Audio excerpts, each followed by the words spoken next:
Hello everybody. Welcome back for another video. Hope you're all doing well. Hope you're all doing fantastic. And that you're all having an amazing day. Don't forget to leave a like. And don't forget to leave a comment. It helps out with the algorithm and it's always very much appreciated. And without any further ado, let's jump right into it. I guess we've pendulumed back over to let's buy as much Bitcoin as humanly possible. I'll give you just a little thought and then we'll, continue on. I wonder when the word's not crescendo, but when the Satoshis are going to hit the fan kind of thing. Because if you noticed in the last 2 weeks, I think it was 2 weeks, we had two different periods where prices kind of dipped and people lost interest nearly instantaneously. But at the same exact time, it never really ends as far as the levels of accumulation by these gigantic companies who are all but mathematically buying up as much Bitcoin as their wallets allow. I don't really know. In the news, very popular as always, and it probably always will be, is Microstrategy. We're going backwards and then forwards. Microstrategy continued its Bitcoin buying streak. Just a day after the presidential inauguration, no surprise there, the Tyson's Corner-based firm added another 11,000 Bitcoin for $1.1 billion US dollars, according to a disclosure document shared by Executive Chair and BTC advocate Michael Saylor on the 21st of January. MicroStrategy acquired that stash of Bitcoin at an average price of $101,191 US dollars, marking its first BTC purchase in the new Donald Trump era. At press time, the .com era software developer held 461,000 Bitcoin that they paid $29 billion for. MicroStrategy used to be in the news every 2 to 3 months, maybe, announcing another 6,000 Bitcoin, 3,000 Bitcoin purchase, somewhere along those lines. And I was going to say for whatever reason. We know the reason. If you missed it, a bill has apparently been signed for the creation of a team who's going to work on the creation of a cryptocurrency asset reserve. Not just Bitcoin as far as the wording says, but we've known for a while that MicroStrategy essentially has been is front running the United States as much as they possibly can in an effort to buy more Bitcoin than the US potentially would ever be able to. And it basically comes on as far as we know as the public, this is not a part of their trying to raise $21 billion this year. A lot of the news, and I say that because Michael Saylor is quite vocal in his actions, and he usually wants people to stand up and applaud for him. So usually we hear when X, Y, and Z is happening or has happened, and he tells everyone, hey, the thing we said we were going to do has happened. These seem to be, and I air quote here, just normal Bitcoin purchases for the company outside of the money that they're trying to raise additionally. It's also really weird that 1.1 billion US dollars, and I say only, gets you 11,000 Bitcoin now. Doesn't that seem completely insane? You would assume hearing $1.1 billion that would be 79,000 Bitcoin. No. He even said before, he said even when Bitcoin goes over $1 million per coin, he and MicroStrategy still plan on buying. I don't doubt any single part of it. Tying directly into that, that's why I said back and then forth, MicroStrategy once again has entered the news and announced that they've bought another 1.1 billion US dollars worth of Bitcoin. Now they have 471,107 as opposed to their 461,000. That's what it was before. 461,000. Now they have 471,107. Purchase an additional 10,107 Bitcoin for one. Can you imagine having $1 billion extra dollars and you're like, I could buy 1,000 houses, or I think I'm going to buy some Bitcoin. It always, maybe it's just me personally. It always has like a weird feeling where it's like, I can't imagine having $1 billion and nonetheless being like, yeah, that sounds fine. It's kind of like, at least for me, you know, like when you hear those people, I watch a lot of these shows, like the real estate shows on Netflix. There was a New York one recently with Ryan Serhant. Was it called? I think it was called Owning Manhattan. And they show off these places and they're like $47 million. And one of my friends, he had watched it as well. And he was like, even if I had $300 million, my brain would never, ever go, I think I'm going to spend $47 million on an apartment that I'm probably going to only be in for 1 week. I feel like with 47 million, even if you are worth think about it, $300 million. I can't imagine. I can totally see buying a place for 3 million, 5 million. And I mean, if I can be honest, I would not choose New York. When you have Bali, when you have the Bahamas, when you have the south of Italy, there's just other places. But I couldn't imagine being like 47 million. That's a huge risk, huge number. I would literally rather buy like $22 million apartments, knowing that they're rented out for 7, 8, 9, 10,000 a month, and I'm getting that extra. Maybe it's because I'm not worth 300 million that I can't relate. MicroStrategy has purchased another 20,000 Bitcoin in a 2-week period or something along those lines. It's getting a bit intense. No, it's been intense for a while.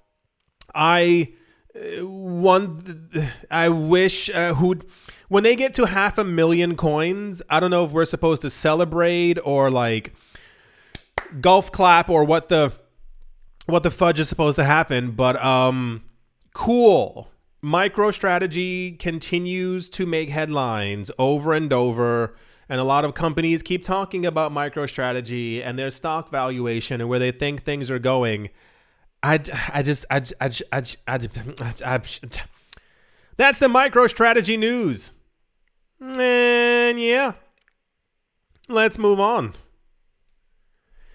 In gigantic contrast news,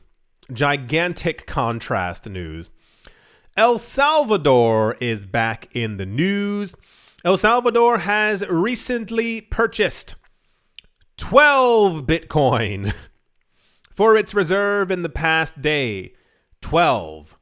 Not 10,000, not 11,000, not 21,000 coins. They purchased 12. And let's be completely clear, 12 is still a huge number for any one country, especially when that takes Bitcoin out of the hands of a couple thousand people. If you do the, period, decimal. This is despite an earlier deal with the International Monetary Fund to dial back some of the country's crypto policies. That was years ago. We had a couple of countries who announced that they wanted to get into Bitcoin. I believe it was a handful of countries within the Middle East, as it's called. Then that news became these countries announcing that their economies were not doing well and they wanted to create Bitcoin bonds. So they would be buying Bitcoin and issuing bonds against the amount of Bitcoin that they had. And the International Monetary Fund and the Bank of International Settlements said, Kabuyaka, Kamehameha, go sit back down. And those countries have not mentioned that again. You can find it. Type in on Google, countries, Bitcoin bond, IMF. It should be from 2018, 2019. So what happened recently is that El Salvador, like many other countries, they're in debt. And I think it might even be one of the few countries who like paid off a huge portion of their debt recently. So something happened where they announced that they wanted to go even deeper down the Bitcoin rabbit hole. And the International Monetary Fund was having absolutely none of it. This isn't to tinfoil hat you. I find moments like this really weird because it's not like the IMF didn't already know that they were into Bitcoin and that they were planning on buying more Bitcoin.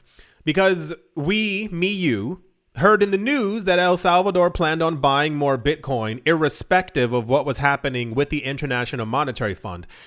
Even more so, a lot of people were using this news as like a rebellious kind of thing, being like, yeah, they still bought Bitcoin. And it's like, no, there were probably terms and conditions for El Salvador getting money from the IMF.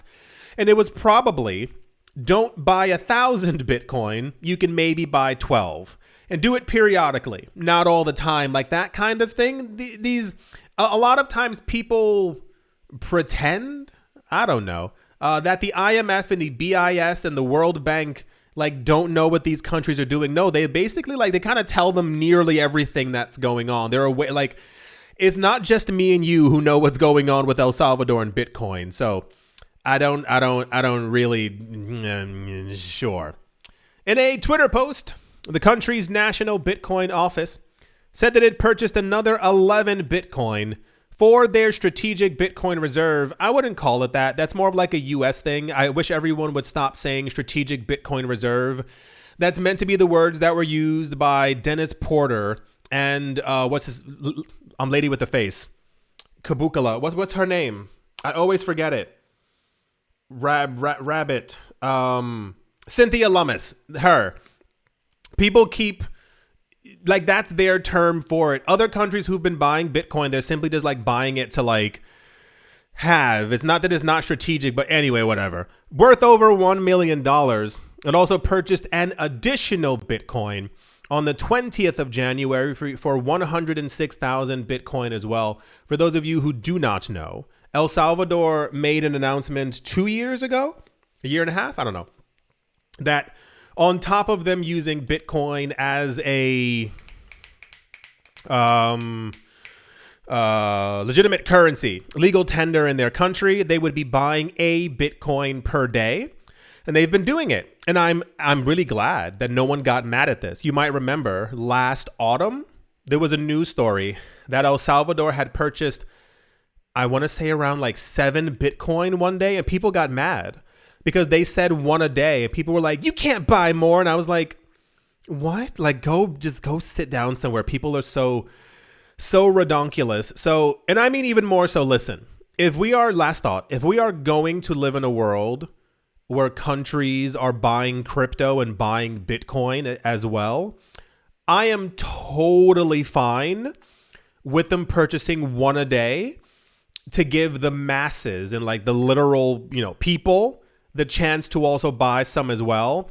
That's what feels really weird for me about like MicroStrategy, is that it's so like excessively gluttonous, like their level of purchasing.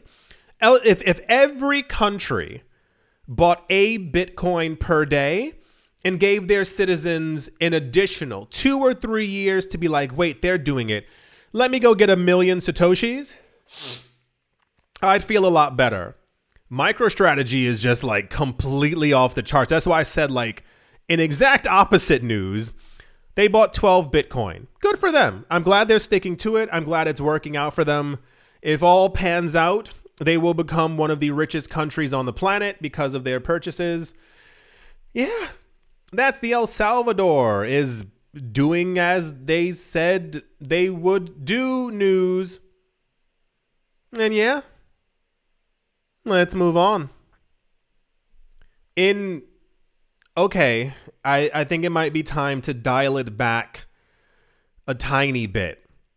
Years ago, we used to have continuous news about Shiba Inu and Terra Luna Classic. Terra Luna Classic has all but disappeared from the news, but Shiba Inu has not. People love it. People like it. It's the meme coin of meme coins. I know other ones keep popping up, but this one still has a vibrantly strong community, question mark? I don't know. Whatever. Twitter, yada, yada, yada. The discussion has always been for Shiba Inu when the coin is going to hit 1 cent. 1 cent. Like 0.01. 1 cent. And I have to, make sure that everyone understands that. I keep reiterating. Because at some point, we had someone come forward saying they think that Shiba Inu can hit 4 cents. And I was like, whoa, Kalmate. Like, that is really intense. 4x from the previous, prediction. Wow. However, this one takes the cake because it's just leading cryptocurrency exchange called CoinW, sure, recently generated massive discussion by basically announcing that they don't understand how numbers work, projecting that Shiba Inu could surge by over 4.5 million% to reach $1. The odds of Shiba Inu hitting $1 are as likely, I don't know, as Pokemon becoming real and you all owning a Charizard. That. So, and I need to backwards and forwards again. Let me clarify this by saying, about 8,000 years ago, I had a discussion with someone discussing the value proposition of Dogecoin. And I was telling them that I believe that at some point Dogecoin could hit $1. And they looked at me like I was, this was years ago. They looked at me like I was completely insane.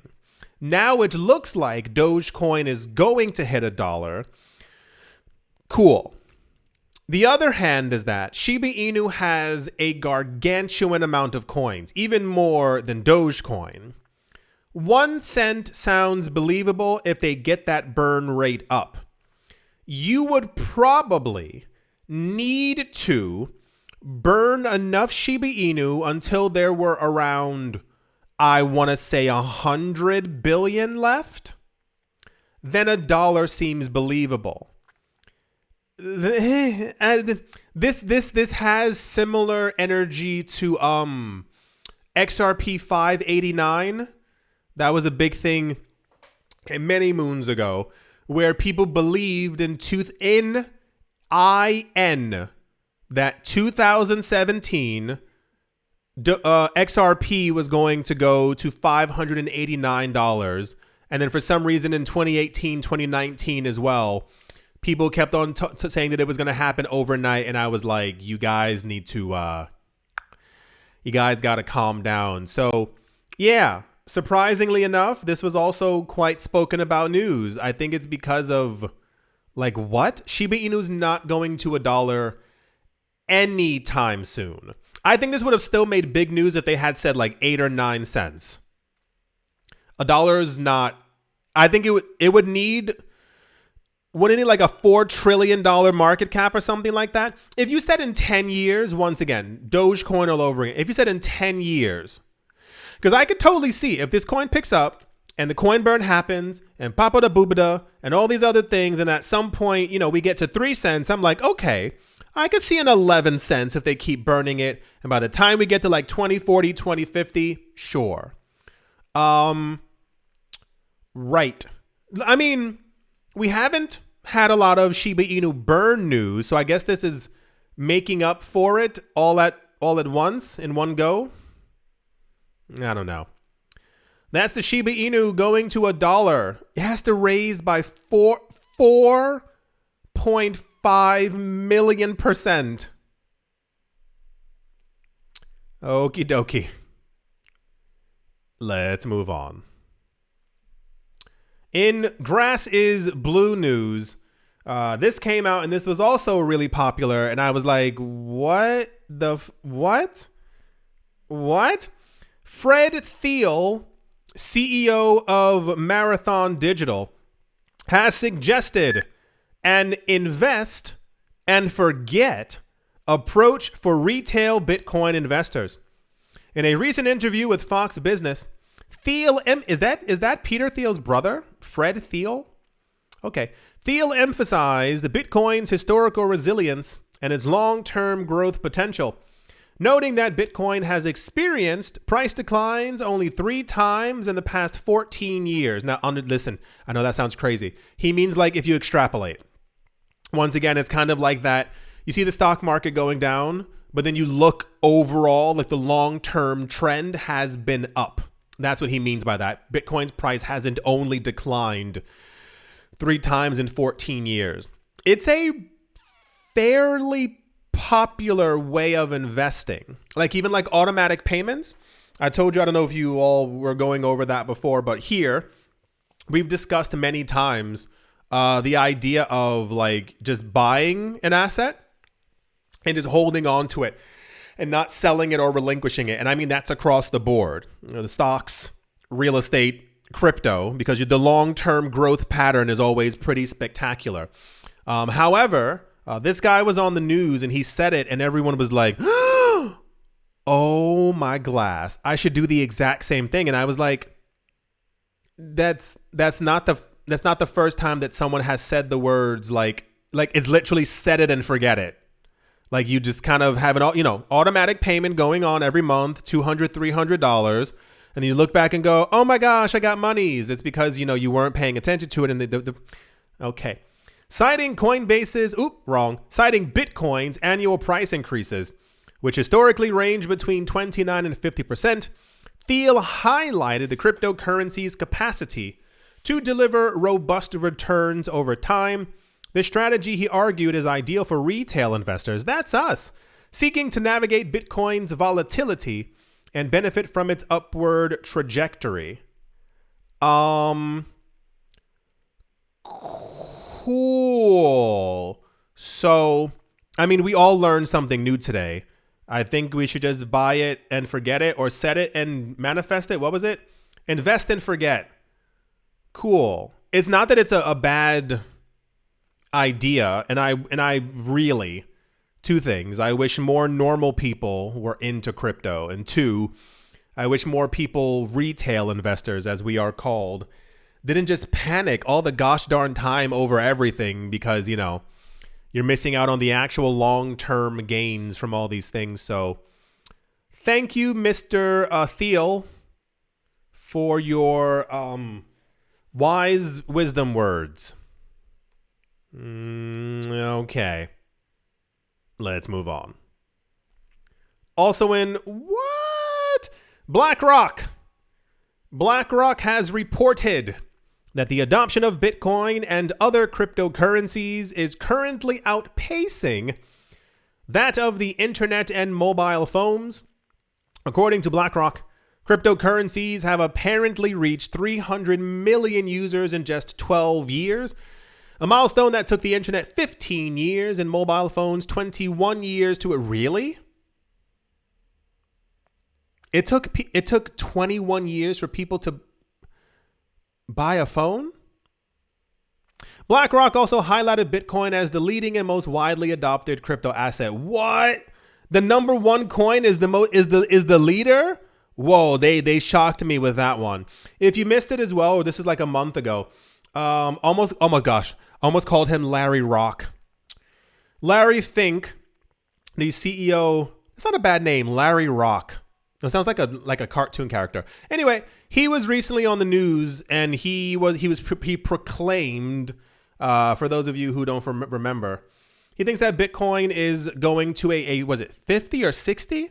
I think a 50 or 60 trillion dollar market cap. He thinks within the next decade and some change that is going to, like a decade, that Bitcoin's going to completely overtake the valuation of all U.S. real estate, which is absolutely insane.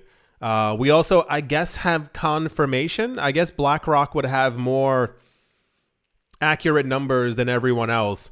We've heard so many different numbers over the years that there's 50 million people in crypto, 100 million people in crypto. There was some company, which one was it?